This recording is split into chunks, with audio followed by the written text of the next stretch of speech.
Seguimos analizando la crisis en Perú y para hablar más sobre este tema agradecemos que nos tome la comunicación el profesor de la Universidad de Lima y periodista Carlos Paredes. Hola, ¿cómo están? Buenos días. Un saludo muy grande a México y contarte que acá en el Perú lamentablemente estamos viviendo una gravísima crisis social, una convulsión social y también una crisis política. Lo más lamentable para nosotros es el fallecimiento de casi ya 60 compatriotas. Profesor, preguntarle cómo se encuentra Perú en estos momentos. Perú está en una gravísima crisis social y política desde los últimos años, pero agudizada en los últimos meses y con un saldo trajísimo, trágico, muy trágico para los peruanos, que es alrededor de 60 compatriotas fallecidos, eh, la gran mayoría, más de 40, directamente en las protestas y enfrentamientos con las fuerzas del orden, otro tanto, alrededor de 10, 12, básicamente pasajeros, pacientes, entre ellos varios niños, que estaban siendo trasladados en ambulancias para ser atendidos de urgencia en hospitales y no pudieron llegar porque las carreteras estaban bloqueadas y no se les permitió el pase. Incluso ha fallecido un policía en la localidad de Puno, quemado vivo de manera muy dramática. Y así están los contusos, los heridos también suman miles. Solo de la policía calculan que hay más de 750 y de los manifestantes, protestantes también hay decenas, yo diría casi más de 1000 heridos, ¿no? Pedro Castillo llegó al poder con el apoyo popular. Tras su encarcelamiento se han desatado cientos de protestas.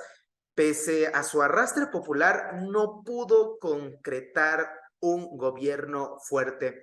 ¿A qué se debe esto? ¿Por qué no pudo lograr la exigencia de justicia social que le pedían las grandes mayorías peruanas? Sin duda que la llegada a la presidencia de Pedro Castillo, como tú dices, un profesor rural, campesino, él decía que representaba a ese sector más olvidado de los peruanos, y su elección, muy ajustada, por cierto, que también trajo controversia, representó una esperanza para los peruanos que tuvieron menos oportunidades, ¿no?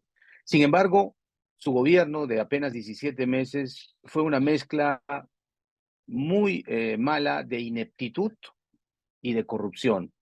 Como dices, te quedaste corto en el cálculo, no fueron 50 ministros o secretarios de Estado, fueron 81 en apenas 497 días. Es decir, él cambiaba un secretario de Estado más o menos cada 5 días o 6 días, ¿no?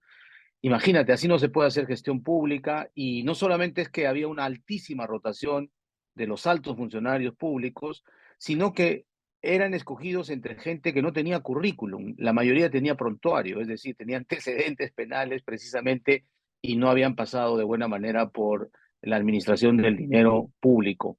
Y esto ha ido avanzando de tal manera que el 7 de diciembre pasado se presentaba en el Congreso, que ya estaba investigando esto a nivel político, un exfuncionario público que empezó a delatar cuando este funcionario, Salatiel Marrufo se llama, estaba dando detalles de esta corrupción en el gobierno Castillo. Es que él anuncia un mensaje a la nación desde Palacio de Gobierno, y desde ese día Pedro Castillo está detenido. El Poder Judicial le ha dado una prisión preventiva por 18 meses mientras se le procesa por el delito de rebelión y otros.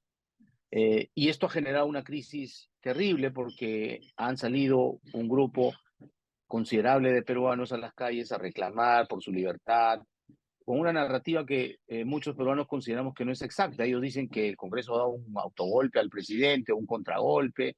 Lo cierto es que Castillo subvertió el orden constitucional y está detenido. Esto ha generado esta crisis, que, claro, están pidiendo un adelanto de elecciones, una gravísima crisis política que la solución inmediata es convocando elecciones, ¿no? Para elegir a nuevas autoridades. Pero esto no ha sido fácil en el Congreso, que tampoco está colaborando. Ha ido dilatando la discusión de este adelanto. Se aprobó un primer adelanto en el mes de diciembre pasado, porque esto supone una reforma constitucional, ¿no? adelantar las elecciones, interrumpir el mandato vigente, supone reformar la Constitución. Y para reformar la Constitución se hace necesario, de acuerdo a nuestra legislación, que el Congreso vote esa reforma en 2 legislaturas. Es decir, no se puede hacer de un día para otro, ¿no? En- Y esto lo está demorando. Llega Dina Boluarte, ella dice que no se puede salir, la oposición siente una traición por parte de Boluarte, que además ha tenido un gobierno represor. ¿Cómo perciben los peruanos este nuevo mandato? Dina Boluarte fue elegida en la misma plancha presidencial que Pedro Castillo. En el Perú, a diferencia de México, se elige una plancha presidencial, candidato a la presidencia y 2 vicepresidentes, ¿no? En caso de que fallezca, se enferme de manera grave, lo reemplaza el primer vicepresidente. Si el primer vicepresidente también sufre algo, entra incluso el segundo vicepresidente.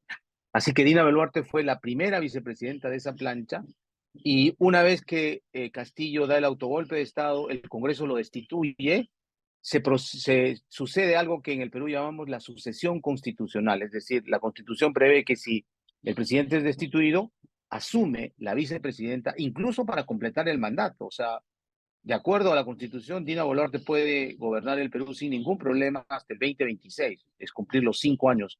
A diferencia de México, acá es quinquenio, no sexenio, ¿no? Eh, pero ¿qué ha pasado? Que si bien es constitucional y legal la asunción de Dina Boluarte, tiene muy poca legitimidad. ¿Por qué? Porque un sector muy grande del país rechaza su gobierno.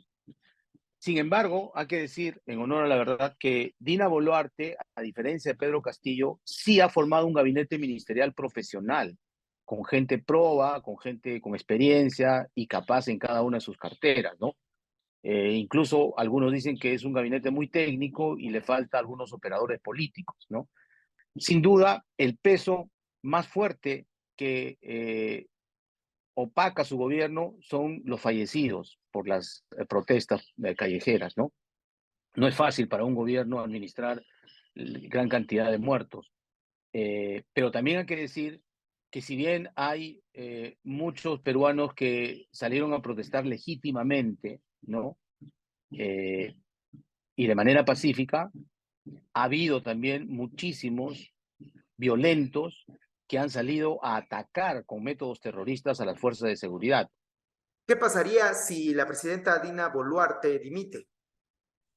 Es verdad que la gran cantidad de peruanos quiere unas elecciones lo antes posible.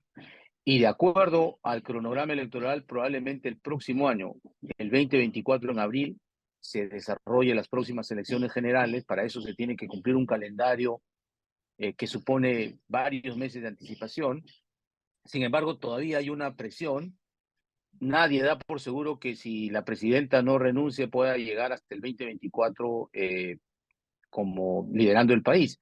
Si ella renunciase, el que va a asumir el control por sucesión constitucional es el presidente del Congreso de la República, que hoy es un ex general o general del ejército en retiro, además un general de las fuerzas especiales que combatió al terrorismo, y esto podría polarizar aún más el país, porque la izquierda y la izquierda extrema no precisamente lo ven con buenos ojos, ¿no? Entonces, la presidenta siempre cuando dice yo no voy a renunciar, su sustento más importante es mi renuncia no va a calmar esto. Perú es el cuarto país más desigual. Hemos visto a campesinos, mineros, obreros en general salir a las calles. Y finalmente esto dejó de ser la protesta para exigir la justicia para uno y pasó a ser la protesta para pedir justicia para todos. Y ven en Boluarte la representación de una clase social que la mantiene finalmente. La nulificación de la Constitución podría ayudar a una mejor repartición de la riqueza y además, pues se tendría que conformar una nueva.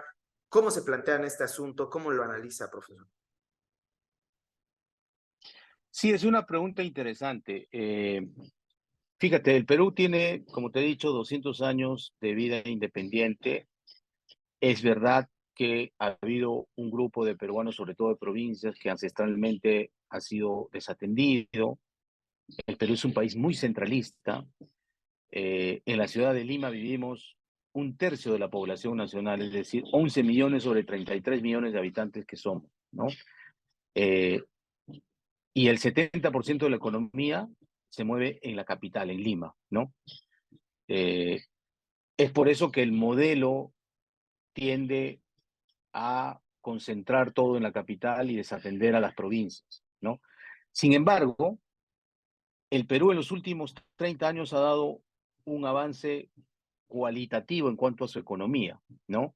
Te voy a dar solo una cifra. El ingreso per cápita en el año 93, que empieza esta constitución que le llaman neoliberal, era de menos de $2.000 por habitante. Hoy estamos en $8.000 por habitante, ¿no? Sin embargo, es verdad que hubo un crecimiento económico sostenido, pero no hubo un crecimiento para ciertos sectores de la población, ¿no? Eh, entonces, la pregunta que hoy se hacen es, ¿necesitamos cambiar el modelo o necesitamos mejorar nuestra gestión pública? Hay muchos académicos y personalidades respetables de la economía que dicen lo que le hace falta al Perú es tener una gestión pública más profesional y menos corrupta. Dicen, sí se puede cambiar muchas cosas del modelo económico inclusive, pero no hace falta cambiar la Constitución, porque los que defienden el cambio de la Constitución, como el profesor Pedro Castillo, dicen, la educación y la salud tienen que ser un derecho, no un negocio. En la Constitución del 93, la educación y la salud son derechos inherentes al ser humano. La educación pública en el Perú es gratuita y universal. El problema es que es de pésima calidad. ¿Por qué? Porque el dinero que se destina para la educación no llega a su destino, ¿no? Como en México, probablemente. Yo he vivido en México y me acuerdo clarísimo el caso de la maestra Elbester Gordillo, ¿no? Que dirigió un sindicato también mercantilista y que le hizo mucho daño a la educación pública. En el Perú hay cuestiones parecidas. Entonces, la gran pregunta es, ¿necesitamos cambiar el modelo que asigna porcentajes de el presupuesto de la educación o necesitamos cambiar cómo se gestiona ese dinero que no llega a su objetivo? Entonces, es una discusión interesante. Yo creo que ambos extremos pueden tener cierta coherencia con la realidad, pero estoy seguro que en ninguno de los dos casos tienen la razón totalmente, ¿no? Creo que un punto medio, es decir, sí ha mejorado nuestra economía, pero hace falta repartirla mejor, ¿no?